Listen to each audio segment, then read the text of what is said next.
Welcome to the Slop Farm. Enjoy the video. You start by signing into the Google account that manages the channel. Once signed in, go straight to YouTube Studio. This is where owner-level details live. Click Settings, then Channel, then Advanced Settings. You need access to channel-level controls to view or set location options. Make sure you have any business address, time zone, or verification materials at hand, because you will enter or confirm them now. This first step unlocks the settings that determine how YouTube records channel location.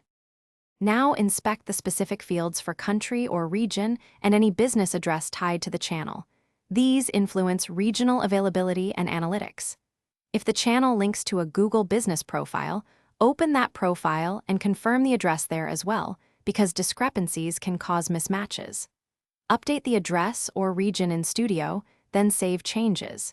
If YouTube asks for verification, complete it via the provided email or SMS code, so the location change sticks and reflects. Finish by saving and publishing your changes, then verify results. Check the channel's About page and viewer analytics to see the recorded location. Once done, view the channel in incognito or from a different IP to ensure the public-facing data updated.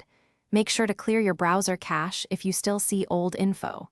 If the location remains incorrect, recheck linked Google accounts and verification steps. Wait 24 to 48 hours for propagation, and contact YouTube support only after those steps to avoid unnecessary delays.